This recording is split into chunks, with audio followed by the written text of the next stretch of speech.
So this will be a really fun lesson. Let's go and learn how to work with JSON files. Now what are they? Simply put, they're text format for structured data. What can we do with this? Well, what we're going to learn in this mini course is how to, let's say, store our control sizes for a control rig. So let's see if the rig has to be rebuilt. In my rig, I basically have a template. And what this template is, if I were to go ahead and reveal this, is simply just a way to change my guides and then rebuild the rig whenever necessary. So if I need to make a change, I can just go in and make a change to the control rig. And then at this point, if I were to, let's say, reveal the rig as it currently is and just go ahead and delete this, so let's say, oh, this is the new change I need to make. Now, if I go back to my auto rigging system and I, let's say, put in my prefix and click create rig, as you can see, the rig will be generated with this offset. Now the problem is, as you can see, my control sizes are set to default. Now I don't want that. I want my control sizes to be what they were before. Right, so what we could do is store all of those sizes in a JSON file that we can access easily. So that's what we're going to go ahead and learn. And in this first lesson, we're going to learn how to build the JSON file. And then the next lesson, we'll learn how to implement it. And again, it's very straightforward stuff. So here we go. So what I'm going to do is just go ahead and undo back so I can go ahead and bring back my control rig. There we go. Sweet. And I also want to adjust my guide system so that it's back to where I placed it in the first place. All right, great. So I'm going to go ahead and hide my template. I'll go ahead and hide this for now. So what we can do is go ahead and jump over to our script editor, and we'll be using Python for this. All right, so let's do this. I'm going to go to the script editor by clicking on the icon at the bottom right-hand corner of my screen, or we could always go to Windows, head over to General Editors, and grab the script editor from here. All right, so if you want, you can have it docked, and I like to do that. I prefer to do it. It's a little easier. So what I do is I dock it right above the timeline. That's just a preference of mine. I also like to right-click here in the history and choose Clear History, just so we're working with a clean slate. You can see a bunch of these tools I've been working on here, but let's go and focus on this tab. All right, so now it is time to get started. So the first thing we want to do is import in our mycommand module inside of Python, so we could start to use my commands with Python. So that's simply going to be from Maya import cmds. Sweet. So next what we could do is move to the next line and import in our JSON library. So simply put, import JSON.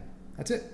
Sweet. So now if we were to run this, if I press Control A and hit enter on the number pad, there you go. Everything is valid and we get no errors. And what I'm doing is I'm highlighting the code and then running it so it doesn't disappear from the text editor, because if I were to just go ahead and run this without highlighting the code, as you can see, it's still going to work, but it disappears. So if you don't want it to disappear, just highlight the text and then you can go ahead and run it. And again, I'm just hitting enter on the number pad, or you could always hit the big play button here. All right, fantastic. So what do we do next? Well, the first thing we want to do after importing in these libraries is we want to find where we want to store all of this data. Now, I like to work with set projects. I highly recommend that you work with a set project because it gives you a very clean, organized folder structure. And a lot of pipelines use it because, again, you get it for free and it keeps everything intact and stable when it comes to saving files for your project inside of Maya. So if I were to go to File, you can go ahead and create a project here, but I have my project set. Now, how do we access that directory? Well, watch this. I'm going to go ahead and move to the next line, and I'm going to create a variable called data underscore path. And this is where I'm going to store the file. So within this folder structure of a set project, there's a data folder. And if I were to go ahead and show you this, let me go ahead and just bring this up. here's the data folder that comes default when we create a project inside of Maya. So it just makes sense to store the file here. So I'm just going to go ahead and name this variable data_path, and we'll have this equal to, here we go, cmds.workspace. So workspace is the command we would use in order to find that path. So it's going to be workspace, and then from there, we're going to say Q for query. Let's go ahead and search for our workspace of the set project. So Q equals capital T for true. You could also use a 1 for yes or 0 for false. But I like to use capital T for true, capital F for false. And then we're going to say comma space. And now what we're going to do is say, hey, I want my root directory. All right, so it's going to be RD abbreviated equals true. And if you have any questions, you could always highlight the command, right click, and choose quick help. And it'll give you a little cheat sheet here over to the right. And then you could also right click here and choose show command documentation for an elaborate breakdown of each of these flags. You could also right click and choose hide quick help if you don't want to see all of that. All right, great. So if I go ahead and just highlight this without the data path, so I'm highlighting the actual command cmds all the way down to rd true, the parentheses, we'll go ahead and run this, and there you go. So as you can see, here is our project.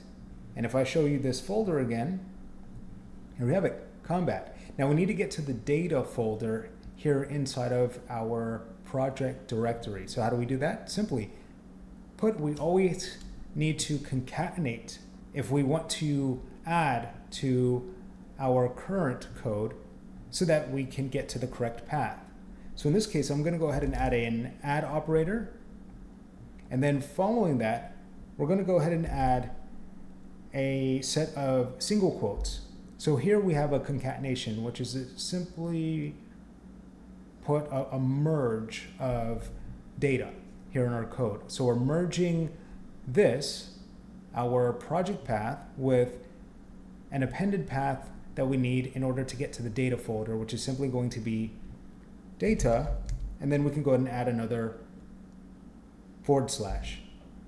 So if we were to go ahead and, let's say, highlight line 4, including the variable data path, and hit enter on the number pad, as you can see, Maya has now stored this information. And if we go to the next line, hitting enter on our keyboard, and we type print, open and close parentheses, and then type data path, watch this.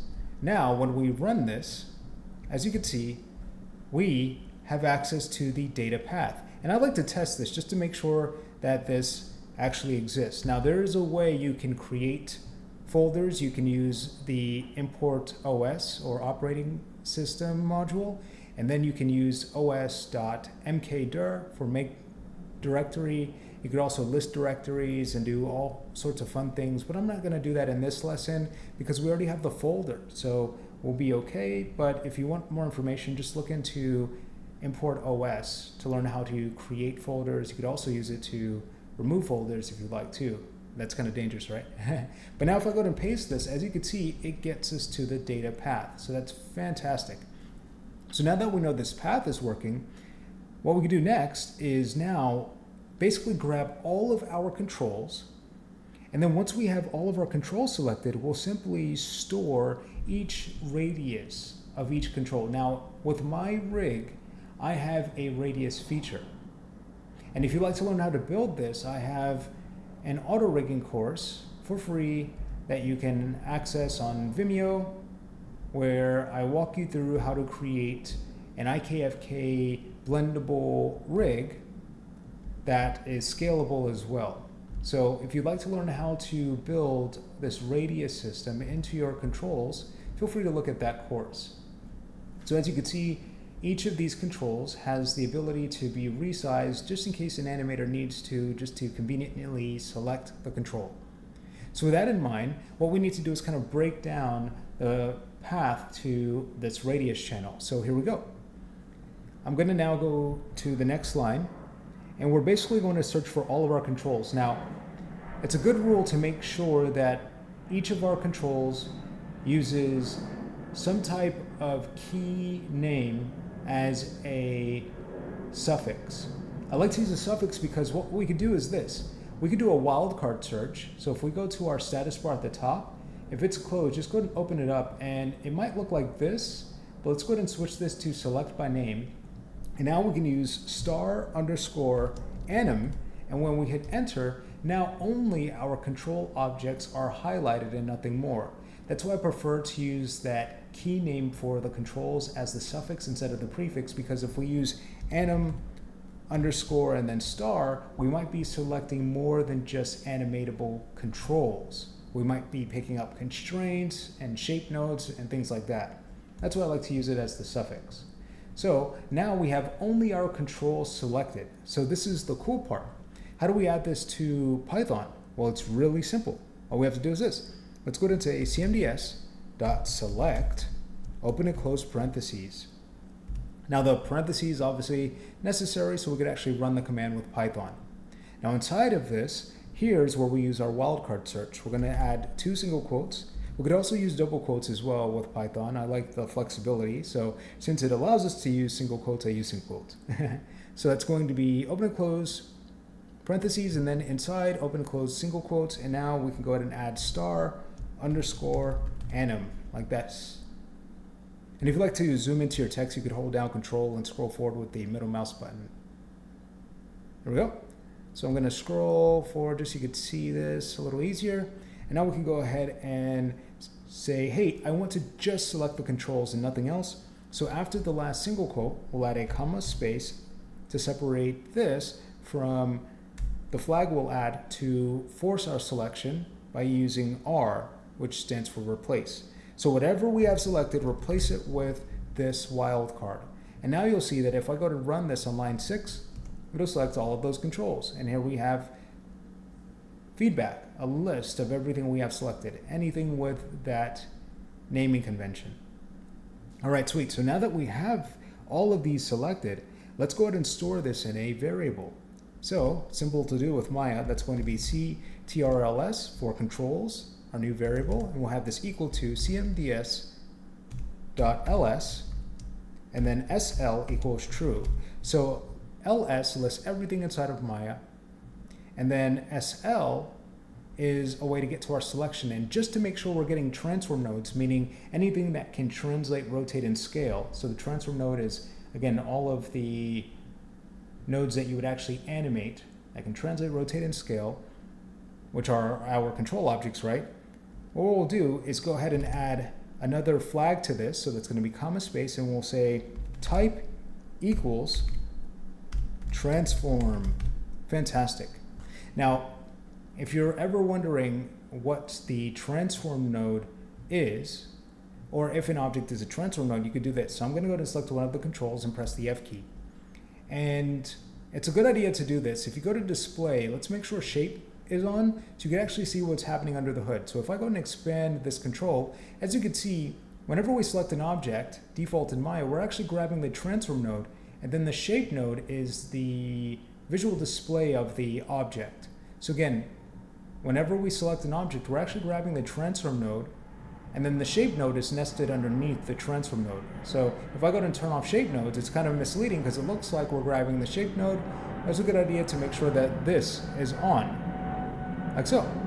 Sweet. So here we have anim, and then we have anim shape. So I'm just going to go and grab the wrist control with anim. And here inside of the code, I'm going to go to the next line and say cmds.object and then capital T type, open and close parentheses. And inside of this, we'll go ahead and paste. And let's go ahead and add single quotes to wrap the name of the object so that Python can pick this up. With Mail, you don't have to do this, but with Python, you have to specify this object unless it's a variable. And in that case, you just use the variable name. All right, so object type. Let's go ahead and see what this gives us, and it should give us a transform type, and it sure does. Now, how about the shape node? If we copy this name and we paste it inside of our single quotes here on this line, now when we run this, as you can see, it's going to tell us it's a NURBS curve type shape. There you go. So that is really awesome and flexible with Python and Mel in general, to be able to kind of break down our nodes in a way where they're very easy to work with. so we can create tools around our objects. So now, in this case, now that we have all of our controls stored, watch this. If I go ahead and run everything, so I can just go ahead and press Control A and hit enter on the number pad, as you can see, we have this printout here, but notice our controls are now stored in this variable. Now, how do we know that? Well, we can now move to the next line and we can go ahead and say print, open and close parentheses, and then ctrls. I love the print function because it allows us to just troubleshoot our code and make sure everything's working correctly. So now if I say print ctrls, now we have a list of all of our controls broken down. In this course, we're also going to learn how to convert a list into a dictionary, which is another cool way of storing data where we can use keys and values. And if we call upon the key, it'll give us a value. And that's how we're going to be able to apply all of our control radius values. So it's going to be really neat, and that's coming up sooner than you think. All right, so let's go ahead and continue.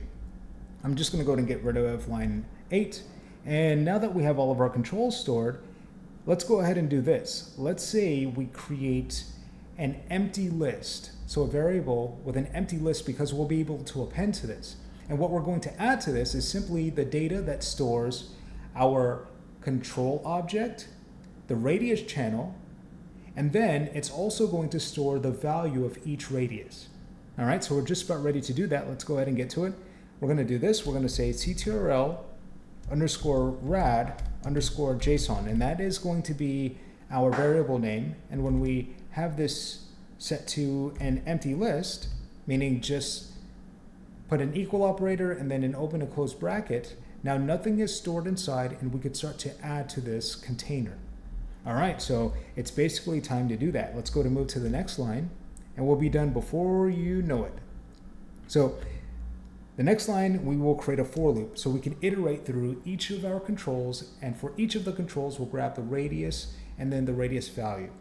So that's going to be for CTRL, singular, in CTRLS, plural, and we're using CTRLS because this is what stores all of our controls. So to iterate through each of them, I'm just using the singular form of controls. So now we'll add a colon, we'll move to the next line. And on this next line, this is where we're going to create a variable to store the radius of each control. So it's simply going to be CTRL underscore rad. Radical. So we'll have this equal to CTRL, which is, again, the iterative form of our controls. So each of our controls, right? And then that's going to be plus, we'll add our single quotes, and then that's going to be dot radius. And if you are ever kind of stuck on the name of the attribute, all you have to do is go to the radius channel, kind of nudge it a bit, and then undo, and then Maya will show you the name. There it is, radius, and this is the name we want to use just so we can avoid syntax errors or misspellings. Fantastic, so now we have a variable to store that iteratively. So now we'll move to the next line. What do we do here? Here is where we can store the radius value. So we're going to use the getAttr command to get the attribute value. So it's going to be CTRL underscore rad underscore val, and we'll have this equal to cmds.get capital A attr, open and close parentheses. Now inside of this, this is where we say, hey, I want to get the attribute value of each radius, and we already have that stored in a variable. So let's just go ahead and copy this and then go ahead and paste. So watch this. Let's go ahead and print this out. We'll move to the next line and we'll go ahead and say print, open and close parentheses, and inside we'll say CTRL underscore rad underscore val. All right, so now let's go ahead and run this. With nothing selected, I'm just going to go ahead and run this again. And as you can see, we have a printout of all of our values. Now, here is the cool part.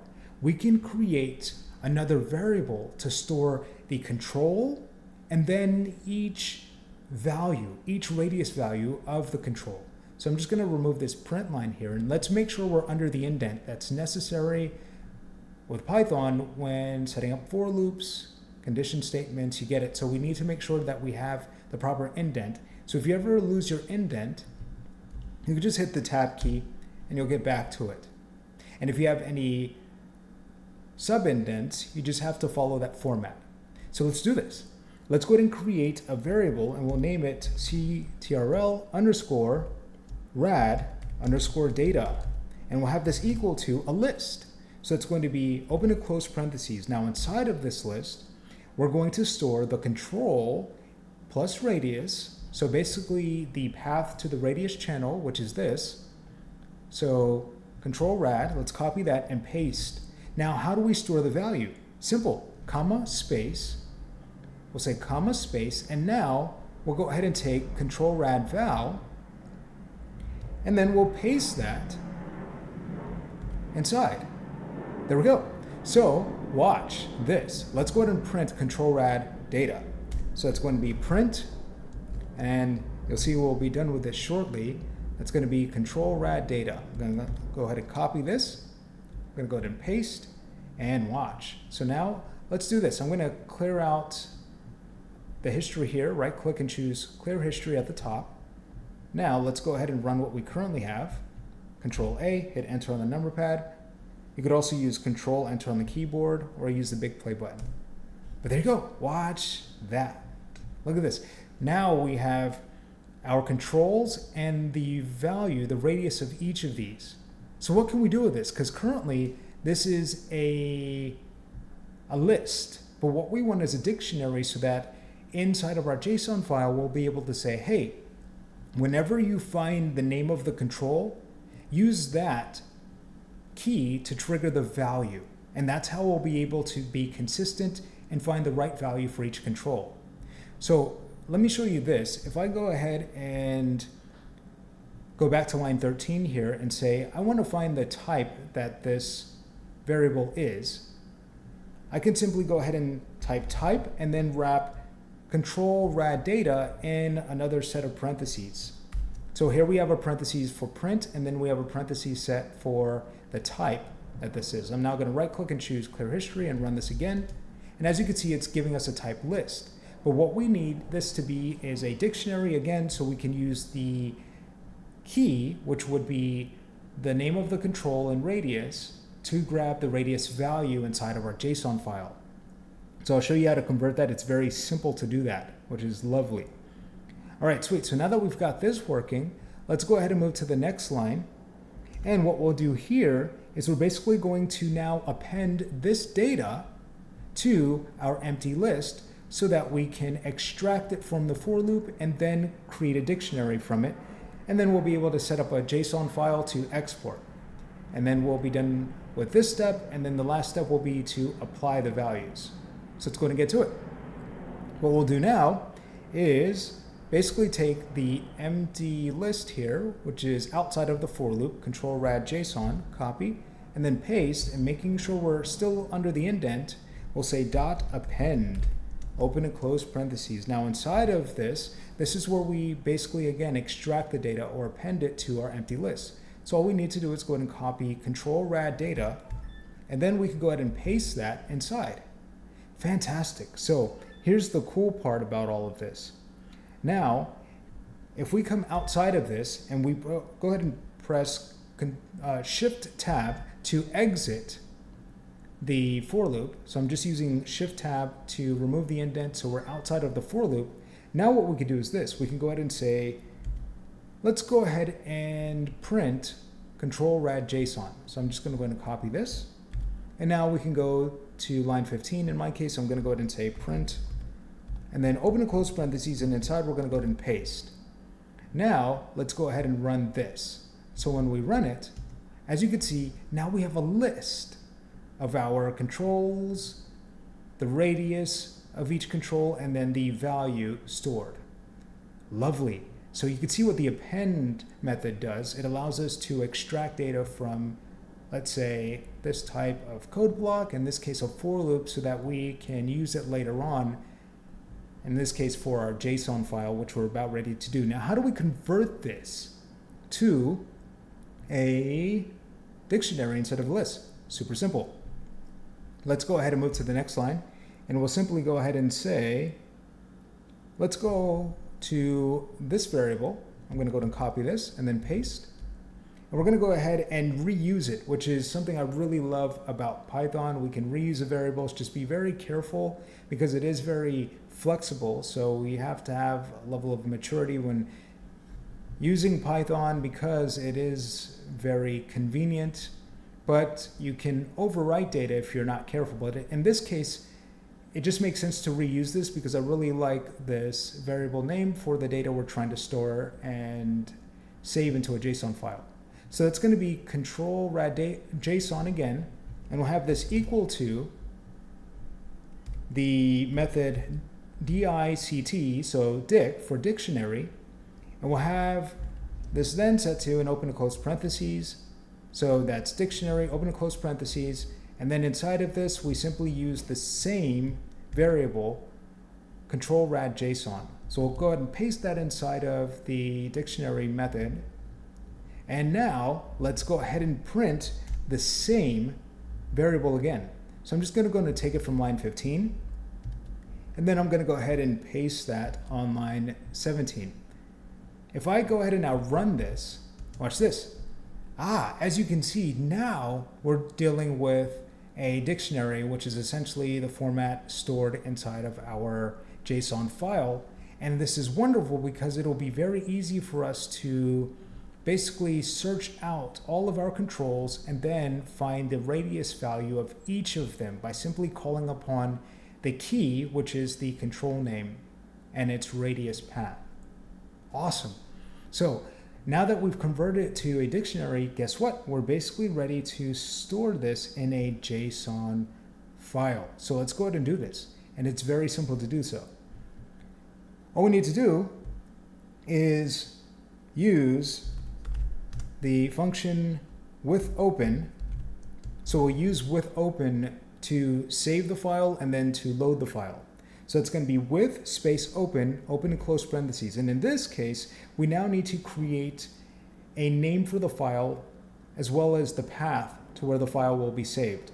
So the first thing we add inside of our parentheses is simply going to be the data path. So this is where we get to use this at the top. Just going to go and copy this. And then we'll go ahead and paste that right in front of our single quotes because we need to add another concatenation. So here we have data path, but then we add to this the name of the JSON file we'd like to use. So I could just go ahead and name this, let's say, set underscore CTRL underscore radius dot JSON. Perfect. So again, data path, as we recall, is the path to our project directory and then the data folder. And then here's the file that we are going to save inside of data path. So how do we write this? Super simple. What we'll now do, right after this last single quote, is add a comma space, and then we'll add another set of single quotes, and inside we'll go ahead and put the flag W. And this simply allows us to write the file. Now, outside of this single quote, we'll add another comma space, and then we'll add an encoding type. And all this is a universal character format for the text stored inside of the file. So super simple, it's going to be encoding. And then we'll use a standard encoding. So that's going to be encoding equals, we'll add another set of single quotes, and then that's going to be UTF dash or -8. That's it. So once we do this, we now need to basically create a variable for this information that will then allow us to store this inside of the JSON file. So after all of this, after this last end parentheses, we'll add a space and then type as, and now we can go ahead and create, again, a variable for this, which is going to be ctrl rad file. And then we'll go ahead and add a colon. And all this is saying is store this data, and here's the variable for it. So how do we then store it in a JSON file? Well, guess what? There's just one more line to do it. So we'll hit enter to move to the next line. And once we add the colon, thankfully Python will add the indentation for us automatically, which is great. But if, again, you're missing the indent, just add a tab and it will give you the correct spacing. All right, sweet. So now In order to save this, it's simply going to be JSON, and then that's going to be dot dump. I love the wording here. So JSON.dump, open and close parentheses. Now, what do we add first? Well, first we need to say, hey, I want to basically store data. Well, what data do we want to store in the JSON file? That comes first. Well, that's simple. It's here, this variable that stores the radius of each control and the radius value that we converted to a dictionary. So we're going to go ahead and copy that, and we'll paste that first. Now we'll add a comma space, and then we'll tell Python where we should store the file. And that's simply going to be this variable here, which is control rad file. I'm going to copy that, because remember, all of this information here is stored in this variable that we created. Fantastic. So here's the cool part.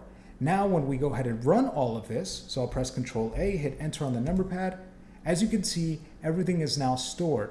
Now what I'm going to do is clear out this data type here on line 13. That way we're not confused by this list here, because we used it to find out what type of data we're storing in this list, but now it's a dictionary type, which we've already seen. And the best part is we can keep rewriting this file. We can write over it, which is super flexible, because now if you need to make any updates, you can make the update easily. So now that it's stored, watch this. If I go to that same data folder, here is the file. Lovely. So that's going to finish out this lesson. In the next lesson, I'll show you how to apply the JSON file.